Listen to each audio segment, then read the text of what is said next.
Hello everyone, welcome back to ever study classes. So guys, आज इस lecture में हम डिस्कस करने वाले हैं मार्केटिंग के प्रीवियस ईयर क्वेश्चंस को। हम उन सब क्वेश्चंस को डिस्कस करेंगे जो यूजीसी नेट सितंबर 2024 के एग्जाम में पूछे गए थे। उन सभी एमसीक्यूज को आज हम यहाँ पर डिस्कस करने वाले हैं, उन्हें सॉल्व करेंगे। तो स्टार्ट करते हैं हमारा आज का ये discussion on marketing MCQs. Ever study classes के वेरियस कोर्सेज हैं यूजीसी नेट एग्जाम प्रिपरेशन के लिए। आप इन कोर्सेज को चेकआउट कर सकते हो on ever study classes website. So the question is, the rate of diffusion of any innovation depends upon following factors.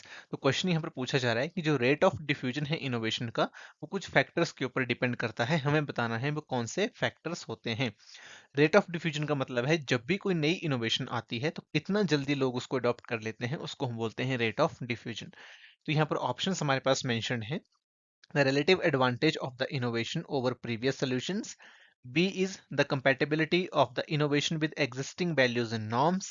C is a lack of complexity in using the innovation. D is the divisibility of innovation facilitating low risk trial, and E is the communicability of advantages of innovation.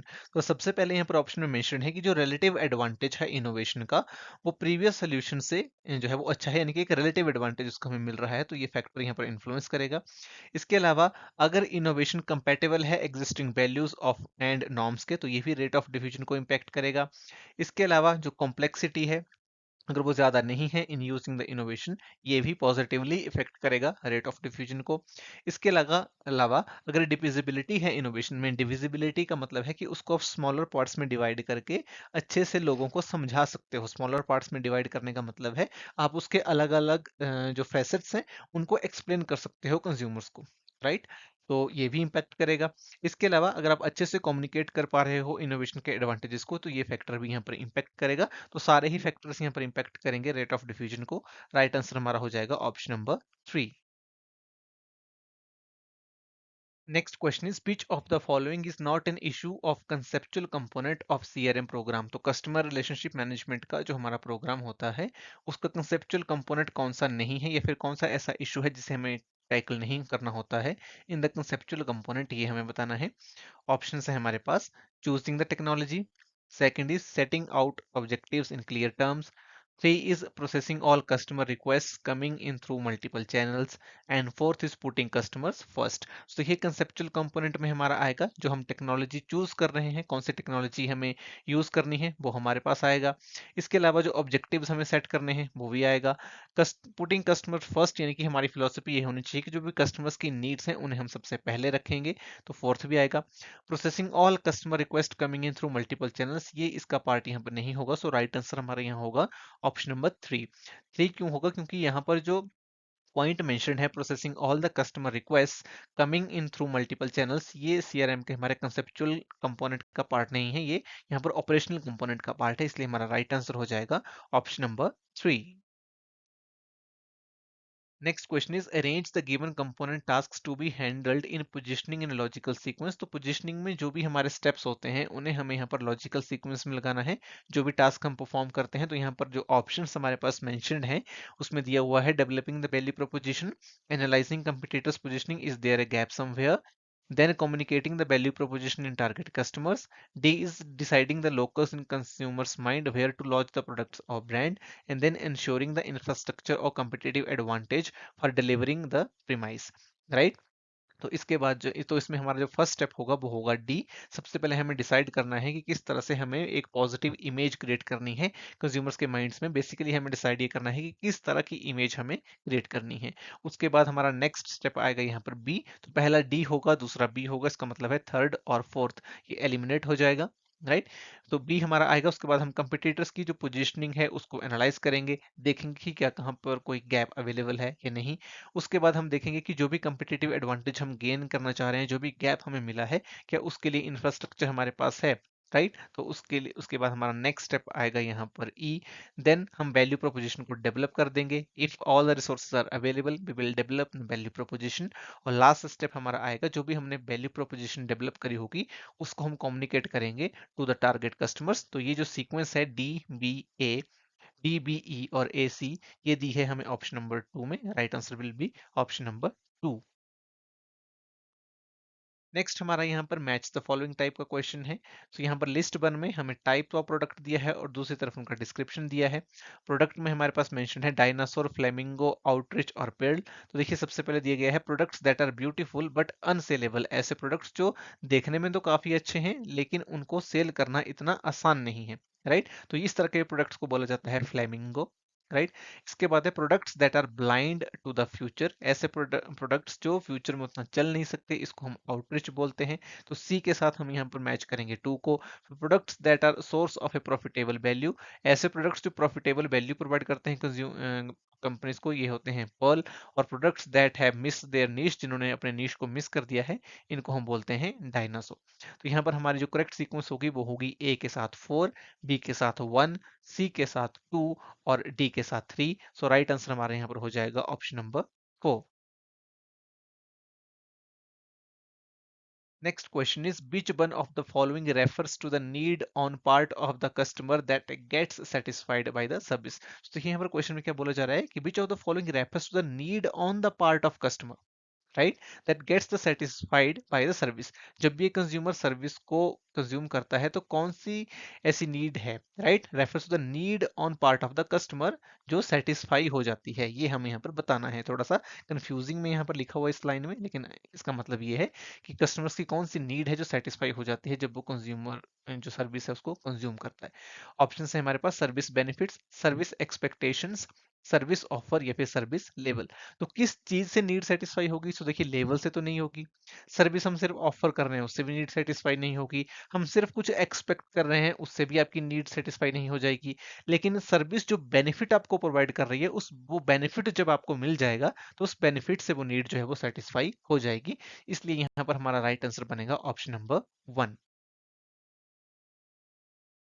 Next question is which of the following is not a marketing principle. तो यहाँ पर बोला जा रहा है कि कौन सा मार्केटिंग का प्रिंसिपल नहीं है।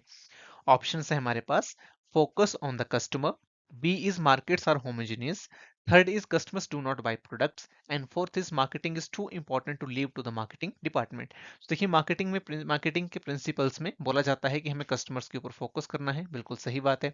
इसके अलावा बोला गया है कि मार्केट्स जो है वो होमोजीनियस हैं, तो होमोजीनियस मार्केट्स नहीं है, हेट्रोजीनियस है, वेरिएबिलिटी होती है। इसके अलावा बोला जा रहा है कि customers do not by products, right, yes, ये बिल्कुल सही बात है। कस्टमर सिर्फ प्रोडक्ट नहीं खरीदते हैं, customer looks for the solutions, they do not buy products only, right. और फोर्थ में बोला जा रहा है कि मार्केटिंग इतनी इंपॉर्टेंट है कि उसे मार्केटिंग डिपार्टमेंट को दे देना चाहिए जो स्पेशलाइज्ड है उस चीज में, तो ये भी सही बात है। तो इसलिए इस क्वेश्चन का हमारा राइट आंसर हो जाएगा ऑप्शन नंबर 2 कि मार्केट्स जो है वो होमोजेनियस है, ये यहाँ पर दिया गया है, लेकिन मार्केट्स हमारे हेट्रोजीनियस होते हैं। Next question is which of the following are social factors influencing consumer buying behaviour.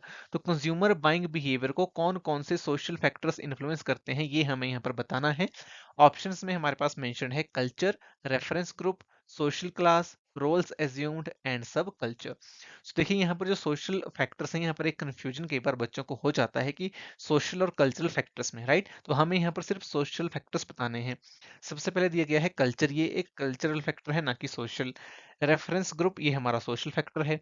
Social class हमारा एक कल्चरल फैक्टर है ना कि सोशल फैक्टर, ये आपने यहाँ पर याद रखना है। रोल्स एज्यूम्ड, जो भी हमारे सोसाइटी में रोल्स होते हैं जो हमने एज्यूम करे होते हैं, ये एक सोशल फैक्टर है। और सब कल्चर ये भी एक कल्चरल फैक्टर है। तो यहाँ पर जो सोशल फैक्टर्स हैं सिर्फ दो ही ऑप्शन है, एक है बी और दूसरा है डी, राइट। तो इसलिए हमारा राइट आंसर यहाँ पर हो जाएगा option number 2, B and D only. Next हमारा यहाँ पर मैच द फॉलोइंग टाइप का क्वेश्चन है। हमें यहाँ पर लिस्ट 1 दी है, दूसरी तरफ हमारे पास लिस्ट 2 है। हमें प्राइसिंग स्ट्रेटजीज दी हुई हैं, उनकी एक्सप्लेनेशन के साथ हमें यहाँ पर मैच करना है। प्राइसिंग स्ट्रेटजीज में दिया हुआ है स्कीमिंग, पेनिट्रेशन, पीक लोड और डंपिंग प्राइसिंग पॉलिसी। तो सबसे पहले मेंशन्ड है, देखिए where the nature of products are non storable. तो कौन सी प्राइसिंग हम यूज करते हैं जहां पर जो प्रोडक्ट्स हैं उन्हें हम स्टोर नहीं कर सकते, तो इस केस में हम पीक लोड प्राइसिंग जो है उसको यूज करते हैं। इसके अलावा where close substitutes of a new products are not available, जहां पर क्लोज सब्सटीट्यूट्स अवेलेबल नहीं है, हम यूज करेंगे स्कीमिंग प्राइसिंग, राइट। क्योंकि सब्सटीट्यूट्स नहीं है तो हम ज्यादा प्राइस चार्ज कर सकते हैं।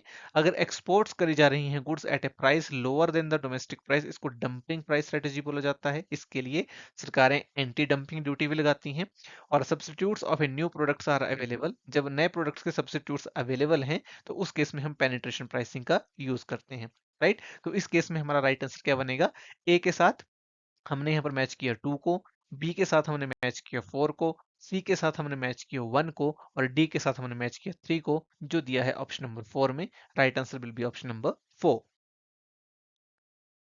Next question is, which one of the following cost value price trio a manufacturer would like to seek? तो जो cost price और cost value और price का जो trio है, इसके बीच की जो relation है, manufacturer किसको चाहेगा?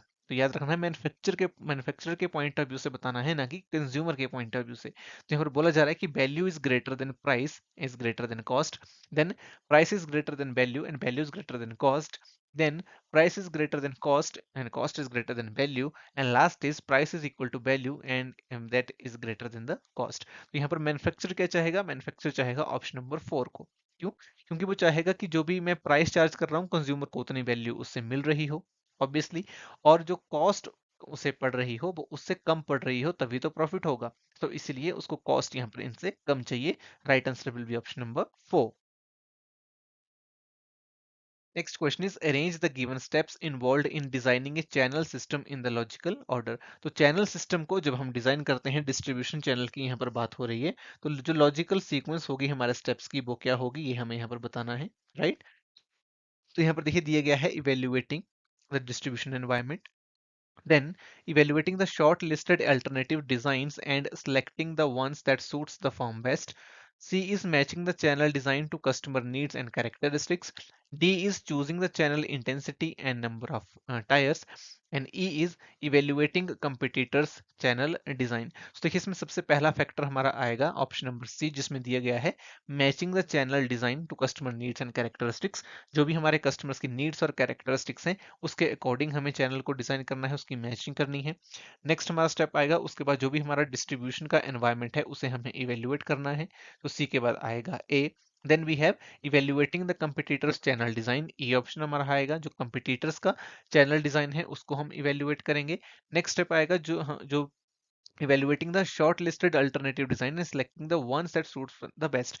जो भी alternatives होंगे उसको हम evaluate करेंगे, जो हमारे लिए बेस्ट होगा उसको चूज करेंगे, बी आएगा। और राइट, और लास्ट ऑप्शन हमारा आएगा डी, जिसमें हम जो भी हमारे चैनल की इंटेंसिटी होगी और नंबर ऑफ टीयर्स होंगे उसे हम चूज कर लेंगे, तो उसके बाद आएगा डी। तो सी ए ई बी डी ये हमारी राइट सीक्वेंस है। Right answer will be option number 4। Next question is, an appeal that elaborates on a non-product related benefit or image and attempts to induce emotional responses from consumers is called। तो बोला जा रहा है कि वो कौन सी यहाँ पर अपील है, एडवर्टाइजिंग अपील है, जिसमें नॉन प्रोडक्ट रिलेटेड बेनिफिट और इमेज जो है वो दिखाई जाती है ताकि इमोशनल रिस्पॉन्स कंज्यूमर का हम गेन कर सकें।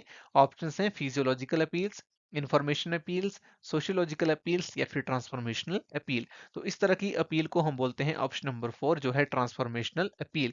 इसका एग्जांपल में अगर आपको दूं तो कोका कोला की एक ऐड आती थी जिसमें बोला जाता था कि कोक को शेयर करने के बारे में बोला जाता था और उसको लिंक किया हुआ था हैप्पीनेस से, कि शेयरिंग है कोक। राइट, तो यहाँ पर क्या है, जो प्रोडक्ट का एग्जैक्ट बेनिफिट है, नॉन प्रोडक्ट रिलेटेड बेनिफिट की बात करी जा रही है, शेयरिंग की बात करी जा रही है, हैप्पीनेस की बात करी जा रही है, तो उससे क्या होगा, जो इमोशनल रिस्पॉन्स होगा वो इंड्यूस होगा। तो इस तरह की अपील को हम बोलते हैं ट्रांसफॉर्मेशनल अपील।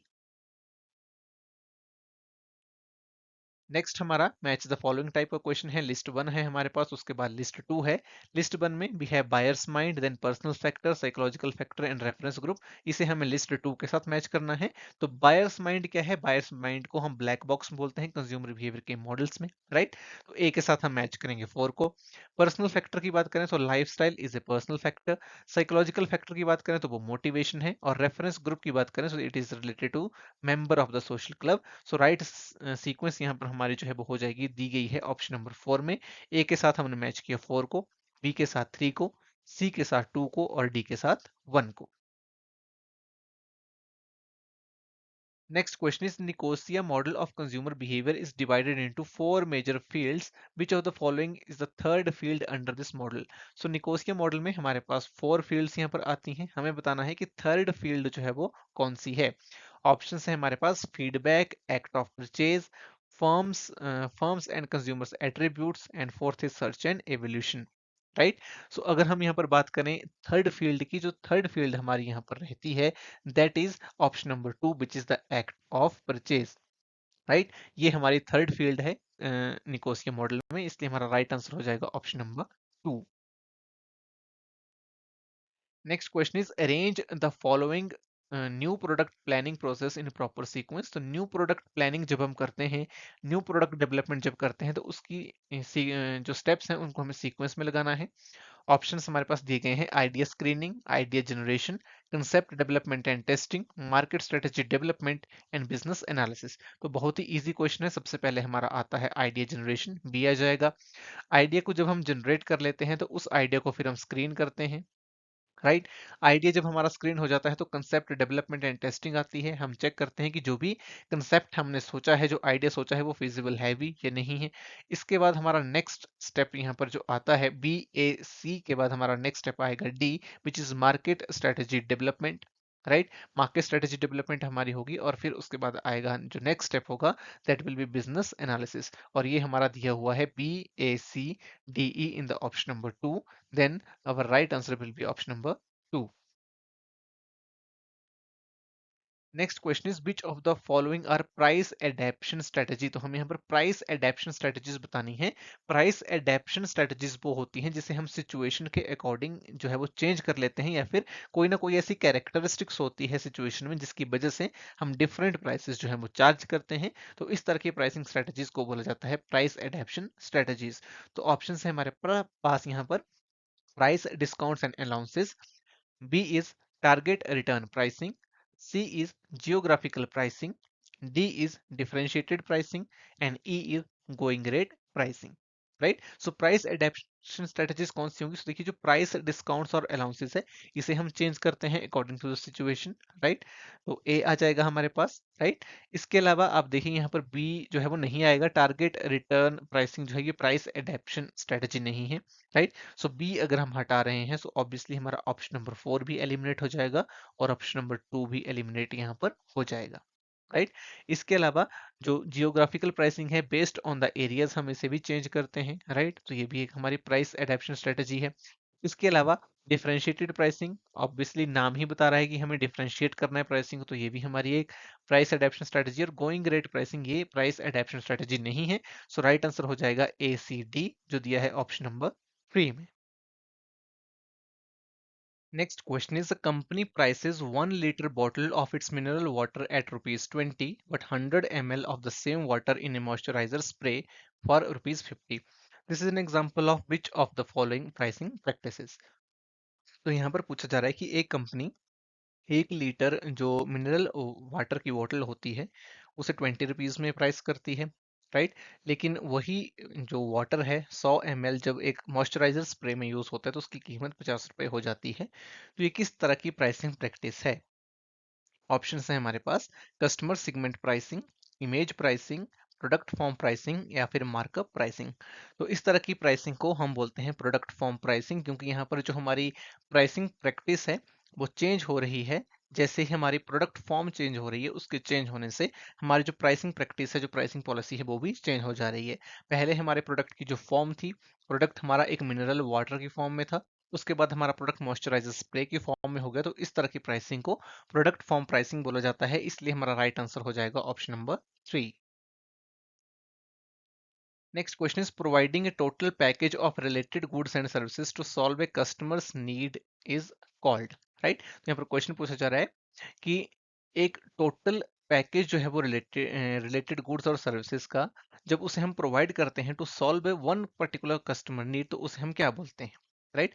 ऑप्शन है हमारे पास, complete selling, conglomerate selling, wholesale selling, या फिर सिस्टम सेलिंग। तो देखिए, इस तरह की सेलिंग को बोला जाता है सिस्टम सेलिंग। इसमें हम क्या करते हैं, जैसे कस्टमर्स की नीड्स हैं। राइट। मान लो कस्टमर की 5 नीड्स हैं जिसमें हमें फुलफिल करना है, तो हम क्या करेंगे, एक पर्टिकुलर पैकेज बनाएंगे पूरा प्रोडक्ट्स का, जिसमें सारे प्रोडक्ट्स और सर्विसेज हो जाएंगी, और उसे हम कंज्यूमर को प्रोवाइड कर देंगे, जिससे सारी की सारी ऑल द 5 नीड्स जो है वो सेटिस्फाई हो रही हैं। तो इस तरह की सेलिंग को बोला जाता है system selling. So right answer will be option number 4। Next हमारा मैच द फॉलोइंग टाइप का क्वेश्चन है। इसमें हमारे पास लिस्ट 1 दी गई है, दूसरी तरफ हमारे पास लिस्ट 2 है। तो इन्हें हमें मैच करके बताना है कि राइट आंसर क्या होगा। राइट, सो इसमें हमारे पास दिया गया है personal selling, advertising, transit advertising and publicity. Right, so इनको बेसिकली हमें यहाँ पर मैच करना है। सो सबसे पहले देखिए बोला गया है कमर्शियली सिग्निफिकेंट न्यूज। सो कमर्शियली सिग्निफिकेंट न्यूज जो है वो हम कहाँ पर डिस्प्ले करते हैं, तो ये हमारी पब्लिसिटी के थ्रू जाती है। राइट, डी के साथ हमारा 1 मैच होगा। इसके अलावा advertising with in buses, railway and compartments, जो बसेस पे रेलवेज पे हम एडवर्टाइजिंग देते हैं तो इसको ट्रांजिट एडवर्टाइजिंग बोला जाता है। Then we have non personal communication, तो हमारी जो एडवर्टाइजिंग होती है ये एक नॉन पर्सनल कम्युनिकेशन है। इसके अलावा टू वे कम्युनिकेशन की अगर हम बात करें, so personal selling is two way communication. Right, तो ए के साथ हमारा मैच होगा 4, बी के साथ हमारा मैच हो रहा है 3। राइट, देन इसके अलावा ट्रांजिट एडवर्टाइजिंग की बात करें तो सी के साथ हमारा मैच हो रहा है 2 और डी के साथ हमारा मैच हो रहा है 1। सो राइट आंसर हमारा यहाँ पर हो जाएगा option number 4। Next question is which one of the following is true about role of sales force slash personal selling. तो हमें यहाँ पर बताना है कि जो हमारी सेल्स फोर्स होती है या फिर पर्सनल सेलिंग है उसके बारे में कौन सी बात सच है इन दिए गए ऑप्शंस में से। ऑप्शंस है हमारे पास, personal selling consist largely of non personal communication with large group of customers. Second is personal selling is interpersonal arm of promotional mix. Third is personal selling is less effective than advertising in more complex selling situations. And fourth is personal selling sales force is not allowed to adjust marketing offer and presentation to fit each customer special needs. So देखिए इस question का हमारा right answer हो जाएगा option number 2। जो हमारी personal selling है ये एक हमारी इंटरपर्सनल आर्म होती है प्रमोशन मिक्स की, जिसमें हम फेस टू फेस कस्टमर के साथ इंटरेक्शन करके प्रोडक्ट को सेल करते हैं। राइट, सो बाकी ऑप्शंस की अगर हम बात करें तो इनमें दिया गया है कि जो पर्सनल सेलिंग है ये एक नॉन पर्सनल कम्युनिकेशन है with large group of customer, तो ये एडवर्टाइजिंग का फीचर है। राइट, इसके अलावा personal selling is less effective than advertising in more complex selling situation. तो देखिए जो पर्सनल सेलिंग है ये ज्यादा इफेक्टिव होती है जब कॉम्प्लेक्स सिचुएशन हो, तो इसलिए ये हम स्टेटमेंट भी हमारी गलत होगी। राइट, और इसके अलावा जो हमारा मार्केट ऑफर है प्रेजेंटेशन है ये पर्सनल सेलिंग में हम इसको एडजस्ट कर सकते हैं। राइट, ठीक है, तो इसलिए हमारी जो फोर्थ स्टेटमेंट है ये भी गलत हो जाती है। Right answer will be option number 2। Next हमारा मैच द फॉलोइंग टाइप का क्वेश्चन है।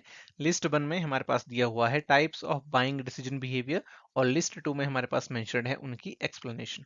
राइट, तो यहाँ पर बाइंग बिहेवियर में हमारे पास मेंशन है complex buying behaviour, dissonance reducing buying behaviour, habitual buying behaviour और variety seeking buying behaviour. Explanation की अगर हम बात करें, so highly involve in a purchase and perceive significant difference among brands. Right, so highly involve in a purchase and perceive significant difference among brands, तो जब consumer highly involve होता है purchase में और सिग्निफिकेंट डिफरेंस भी वो assume करता है तो उसको हम कॉम्प्लेक्स बाइंग बिहेवियर बोलते हैं। जब कंज्यूमर की इन्वॉल्वमेंट लो होती है लेकिन जो सिग्निफिकेंट ब्रांड में डिफरेंस है वो भी लिटिल होता है, तो इस तरह का जो हमारा बिहेवियर होता है that is habitual buying behavior. Then low consumer involvement but significant perceived brand difference, अगर कंज्यूमर की इन्वॉल्वमेंट लो है लेकिन जो ब्रांड डिफरेंस है वो हाई है तो ये वैरायटी सीकिंग बाइंग बिहेवियर होता है।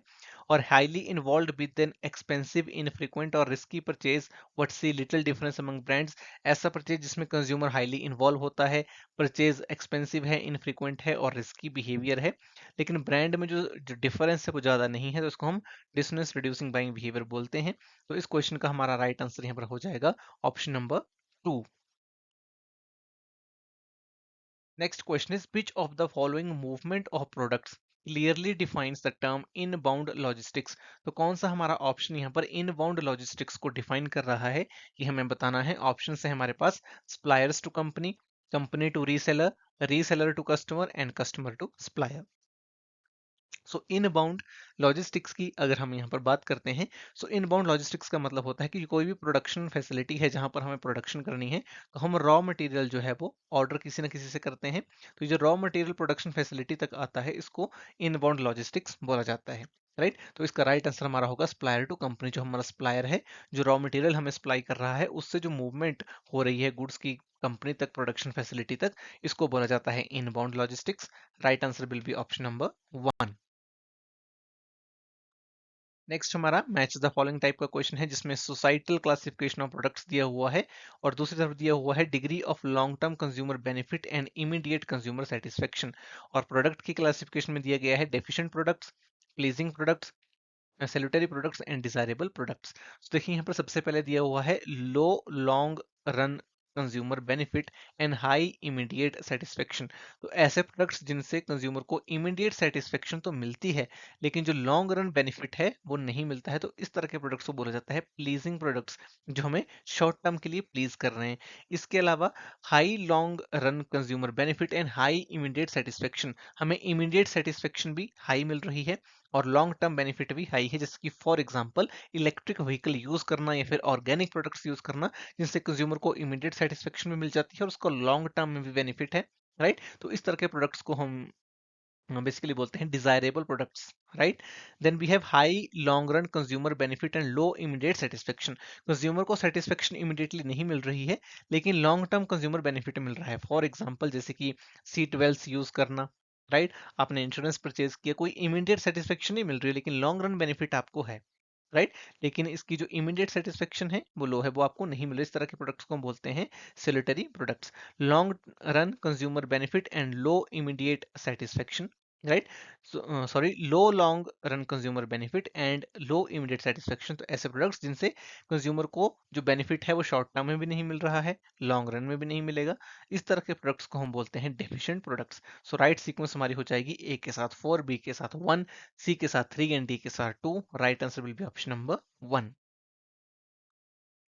Next question is which of the following is a type of price retailer. So of price retailer का एग्जांपल कौन सा है वो हमें बताना है। ऑफ प्राइस रिटेलर का मतलब होता है जहां पर जनरली डिस्काउंट में आपको चीजें मिल जाती हैं।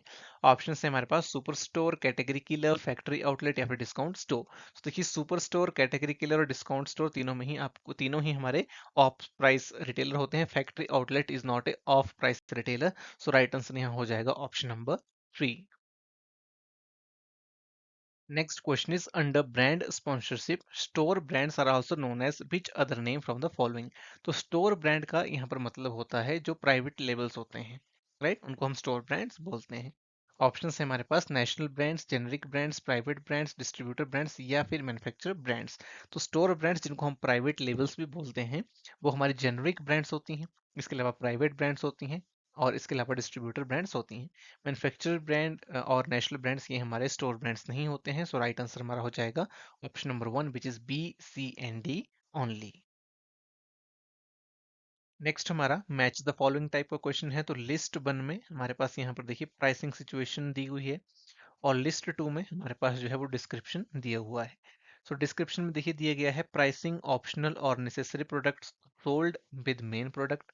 राइट, तो इसके साथ हम मैच करेंगे बी को, इसको हम ऑप्शनल प्रोडक्ट प्राइसिंग बोलते हैं।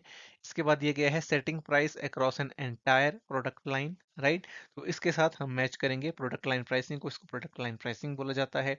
इसके अलावा हमारे पास यहाँ पर दिया गया है pricing low value products to get rid of और to make money on them, ये बाई प्रोडक्ट प्राइसिंग होती है।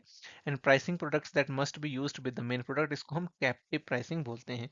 सो राइट आंसर हमारा यहाँ पर हो जाएगा ऑप्शन नंबर 3। इनके मीनिंग के साथ ही डायरेक्ट मैच करना है, so it's easy question. Next question is consumer buying behavior in situations characterized by high consumer involvement in a purchase and significant prescribed differences among brands is termed as। तो यहाँ पर देखिए बोला जा रहा है कि जो consumer buying behavior है, ऐसी कौन सी situation होती है जहाँ पर consumer की involvement high होती है और significant जो difference है brand में वो भी high होते हैं, तो इस तरह का decision हमारा क्या होता है, राइट, कौन सा बाइंग बिहेवियर होता है। ऑप्शंस में दिया गया है complex buying behaviour, dissonance reducing buying behaviour, habitual buying behaviour and variety seeking buying behaviour. So right answer इस क्वेश्चन का हो जाएगा option number 1 which is complex buying behaviour. Next question is dividing a market into smaller segments of buyers with distinct needs, characteristics, or behaviors that might require separate marketing strategies or mixes is termed as। तो बोला जा रहा है कि जो भी हमारा overall market है उसको स्मॉलर सेगमेंट्स में डिवाइड करना और उनकी नीड्स और कैरेक्टरिस्टिक्स के हिसाब से टारगेट करना, उसको हम क्या बोलते हैं, market targeting, market segmentation, market differentiation या फिर मार्केट पोजिशनिंग। तो देखिए बहुत ही इजी क्वेश्चन है, राइट आंसर हमारा हो जाएगा मार्केट सेगमेंटेशन। मार्केट सेगमेंटेशन में जो भी हमारा मार्केट है राइट, ओवरऑल मार्केट है, उसको हम डिस्टिंक्ट नीड्स और कैरेक्टरिस्टिक्स के हिसाब से स्मॉलर सेगमेंट्स में डिवाइड कर देते हैं, राइट। और हर एक सेगमेंट के लिए एक अलग हमारी मार्केटिंग स्ट्रेटेजी होती है, मार्केटिंग मिक्स हम बनाने की कोशिश करते हैं सो दैट हम जो भी हमारे कंज्यूमर्स की नीड्स हैं उनको टैकल कर सकें। सो राइट आंसर हमारा यहाँ हो जाएगा option number 2, market segmentation. Next question is which one of the following is true about service marketing. तो सर्विस मार्केटिंग से रिलेटेड कौन सी स्टेटमेंट ट्रू है, ये हमें बताना है। ऑप्शंस में देखिए दिया गया है, services can be seen, tasted, felt, heard or smelled before purchase. B, second is services can be separated from service providers. Third is quality of services depends upon who provides them and when, where and how. And fourth is services can be stored for later sale or use. Right? So देखिए इस question का जो हमारा right answer यहाँ पर बनेगा, that will be option number 3. Quality of services depends on who provides them and when and where and how. Right, so quality of जो service है वो किस चीज के ऊपर डिपेंड करती है कि कौन उसे प्रोवाइड कर रहा है, कब कर रहा है, कहाँ कर रहा है, कैसे कर रहा है, ये चीजें सर्विसेज में डिपेंड करती हैं। सो राइट आंसर हो जाएगा option number 3। Next question is which among the following characteristics influence consumer buying behaviour strongly. तो यहाँ पर बोला जा रहा है कौन सी ऐसी कंज्यूमर कैरेक्टरिस्टिक्स हैं जो स्ट्रांगली एक कंज्यूमर के बायर बिहेवियर को इन्फ्लुएंस करती हैं। ऑप्शन है हमारे पास कल्चरल, सोशल, पर्सनल, साइकोलॉजिकल या फिर टेक्नोलॉजिकल। सो ऐसे कैरेक्टरिस्टिक्स जो स्ट्रांगली कंज्यूमर बिहेवियर को इम्पेक्ट करेंगे वो हमारे कल्चरल फैक्टर्स होते हैं, सोशल फैक्टर्स होते हैं, पर्सनल फैक्टर्स और साइकोलॉजिकल फैक्टर्स। टेक्नोलॉजिकल उतना स्ट्रांगली इम्पेक्ट नहीं करता है। सो राइट आंसर हमारा हो जाएगा option number 1 which is A B C D only. Right, कुछ आप ये आर्ग्यू कर सकते हो कि टेक्नोलॉजिकल क्यों नहीं हो सकता, लेकिन देखिए ऑप्शन में हमें 4 ही ऑप्शन सेलेक्ट करने हैं और स्ट्रांगली बताना है तो हम सीक्वेंस में चलेंगे, तो ये 4 सबसे स्ट्रांगली इंपैक्ट करेंगे। सो राइट आंसर हमारा हो जाएगा A B C D only, जो दिया है ऑप्शन नंबर 1 में। Next question is arrange the following buyer readiness stages in correct sequence from starting to end. So buyer readiness stages को हमें यहाँ पर correct sequence में लगाना है from starting to end. Options में देखिए हमारे पास दिया हुआ है knowledge, awareness, preference, conviction and liking. तो सबसे पहला हमारा यहाँ पर step आता है बायर रेडीनेस स्टेज में, वो है ऑप्शन नंबर बी, अवेयरनेस हमारा सबसे पहले आता है। अवेयर जब एक कंज्यूमर हो जाता है तो ही और she gains knowledge about the product और सर्विस, तो बी के बाद हमारा आएगा ए। फिर उसके बाद प्रोडक्ट को लाइक करना स्टार्ट करता है, ई आ जाएगा लाइकिंग। लाइक करता है तो उस प्रोडक्ट को प्रेफर करता है as compare to other products, और फिर उसकी कन्विक्शन हो जाती है उस प्रोडक्ट को परचेज करने में। सो राइट सीक्वेंस बनेगी B A E C E C D, जो दी है हमारे ऑप्शन नंबर 1 में, B A E C D। Right answer will be option number 1.